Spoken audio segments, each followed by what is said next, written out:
Di dunia ini ada sebuah proses transformasi paling unik sekaligus misterius yang terjadi setiap hari.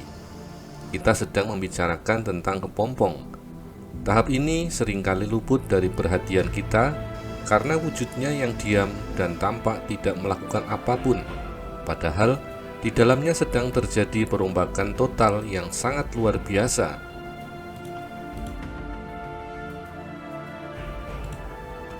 Bagi sebagian besar orang, kepompong mungkin hanya terlihat seperti bungkusan daun kering atau gumpalan benang yang menggantung di ranting pohon. Warnanya yang cenderung menyatu dengan alam membuat mereka sangat pintar bersembunyi dari pandangan mata kita. Namun, di balik kesederhanaan tampilan luarnya, ada kisah perjuangan hidup dan mati yang sedang berlangsung dengan sangat sunyi.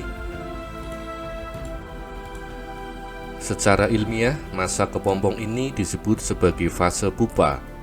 Ini adalah jembatan emas yang harus dilewati oleh seekor ulat sebelum akhirnya ia bisa memamerkan sayap-sayap indahnya sebagai kupu-kupu.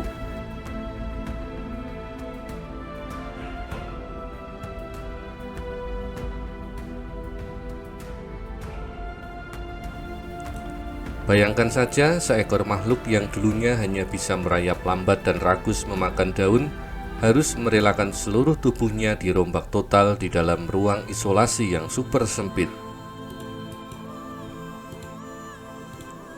Sebelum masuk ke fase ini, ulat harus makan sebanyak-banyaknya tanpa henti. Mereka menimbun energi dalam bentuk lemak karena tahu bahwa begitu mereka menjadi kepompong, tidak akan ada lagi waktu untuk sarapan, makan siang, atau sekedar camilan sore. Masa persiapan ini sangat krusial, karena jika ulat kurang makan, ia tidak akan punya cukup bahan bakar untuk menyelesaikan transformasinya. Ketika waktunya sudah tepat dan tubuhnya sudah gemuk maksimal, ulat akan mencari tempat yang dirasa paling aman dari jangkauan predator. Di sanalah ia mulai memproduksi sejenis sutra alami dari tubuhnya untuk menambatkan diri pada ranting atau daun. Proses penambatan diri ini dilakukan dengan sangat hati-hati agar posisinya tidak merosot atau jatuh saat tertiup angin kencang.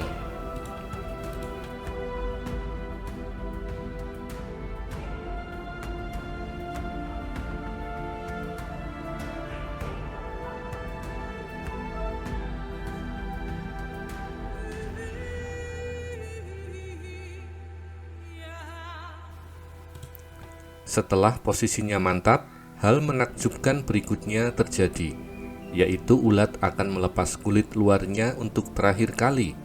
Di bawah kulit lama yang mengelupas itulah struktur kepompong yang sebenarnya mulai mengeras.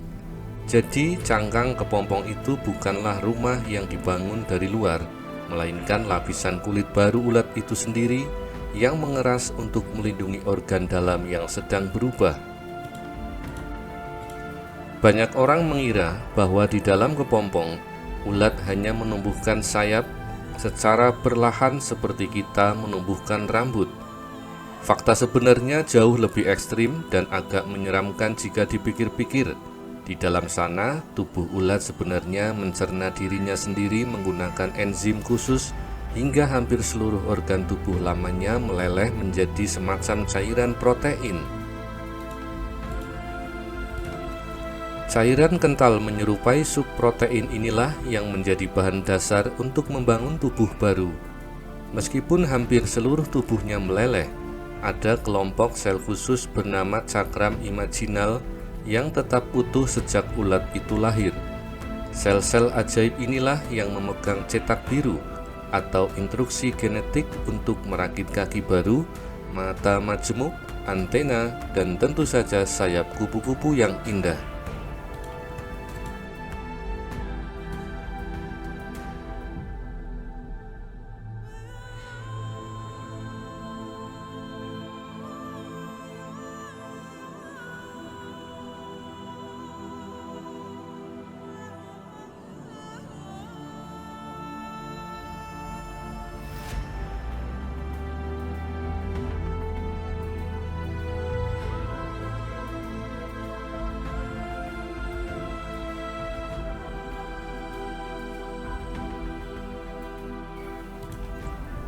Selama proses perakitan ulang ini, kepompong berada dalam posisi yang sangat rentan karena tidak bisa lari atau melawan. Mereka mengandalkan teknik kamuflase tingkat tinggi agar tidak dimakan oleh burung atau serangga lain. Ada kepompong yang berbentuk persis seperti daun hijau segar, ada yang mirip daun kering kecoklatan, bahkan ada yang memiliki bintik-bintik emas berkilau untuk menakuti musuh. Meskipun tampak mati dari luar, jika kamu mengamati kepompong dengan sangat dekat pada momen-momen tertentu, kadang mereka bisa sedikit bergerak atau berkedut.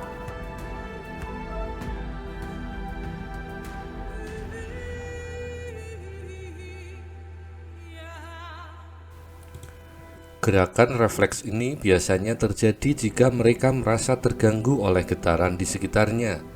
Ini adalah mekanisme pertahanan diri sederhana untuk memberitahu makhluk lain bahwa di dalam bungkusan itu ada kehidupan yang tidak boleh diganggu. Lama waktu yang dihabiskan di dalam kepompong ini sangat bervariasi, tergantung pada jenis spesies kupu-kupunya dan kondisi cuaca di sekitar. Ada yang hanya membutuhkan waktu 1 hingga 2 minggu saja untuk selesai berdandan. Namun ada juga spesies tertentu yang memilih untuk tidur di dalam kepompong selama berbulan-bulan, terutama untuk melewati musim dingin yang ekstrim.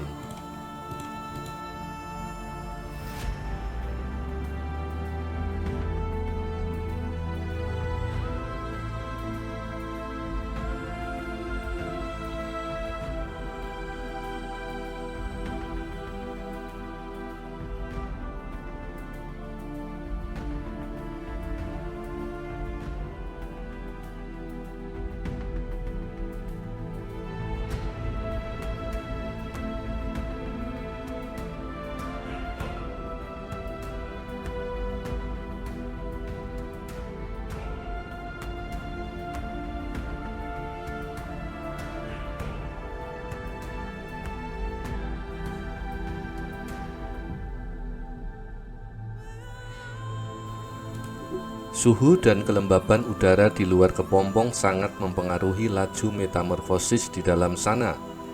Alam semesta sudah mengatur segalanya dengan sangat rapi, sehingga kepompong tahu kapan waktu terbaik untuk menetas.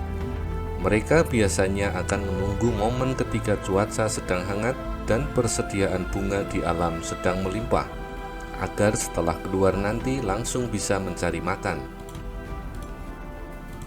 Mendekati hari-hari terakhir sebelum menetas, cangkang kepompong yang tadinya tebal dan berwarna pekat biasanya akan mulai berubah menjadi transparan. Dari luar, kamu bahkan bisa mulai melihat corak warna sayap kupu-kupu yang sudah terlipat rapi di dalamnya.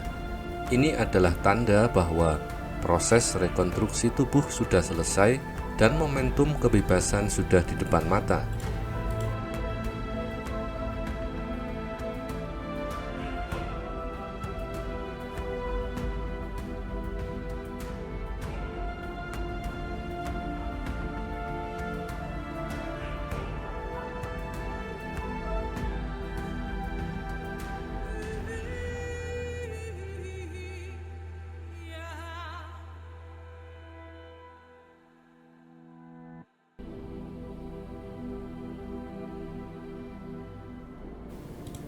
Proses keluar dari kepompong adalah perjuangan berat berikutnya yang tidak kalah dramatis.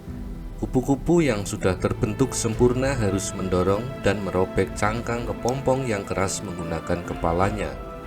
Mereka harus melakukannya sendiri tanpa bantuan siapapun, karena tekanan saat berusaha keluar ini justru berfungsi untuk memompa cairan tubuh ke seluruh pembuluh sayapnya. Ketika pertama kali berhasil keluar, wujud kupu-kupu tersebut belum langsung terlihat anggun seperti yang biasa kita lihat di taman.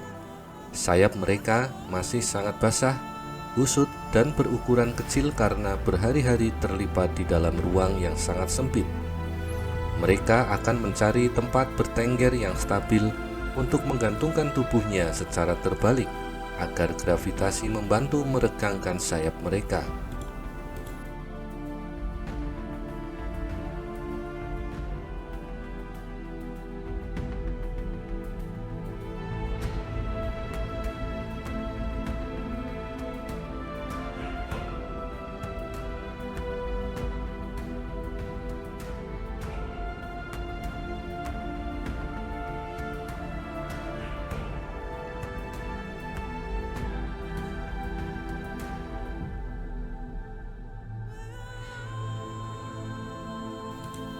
Sambil menggantung, kupu-kupu akan memompa cairan dari perutnya menuju jaringan pembuluh di sayap mereka.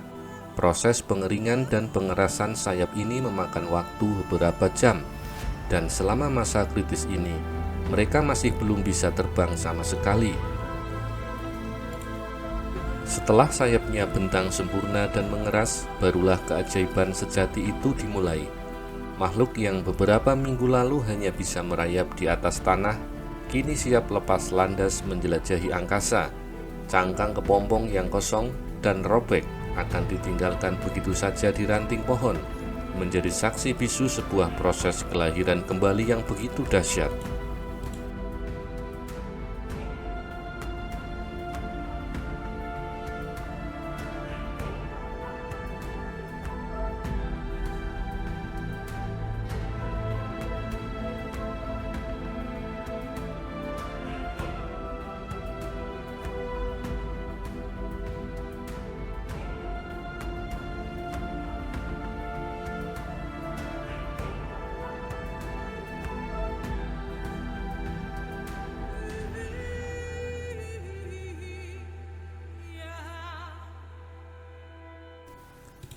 Dari kisah kepompong ini, kita bisa belajar banyak tentang arti sebuah kesabaran dan proses dalam kehidupan.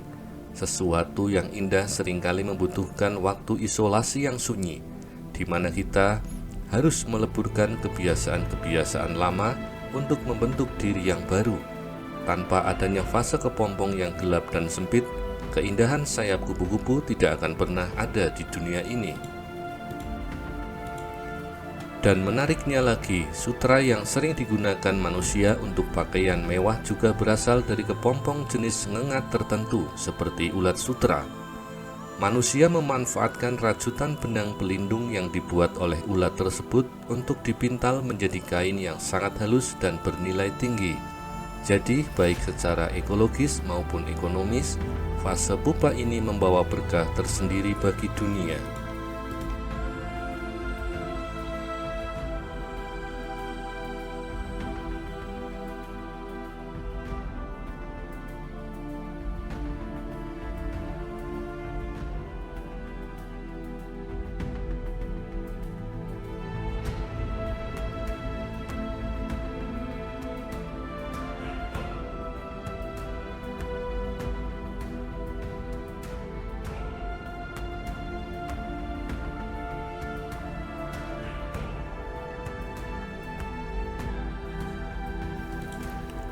Sekarang, setiap kali kamu melihat seonggok kepompong menggantung di halaman rumahmu, jangan lagi menganggapnya sebagai benda mati yang membosankan.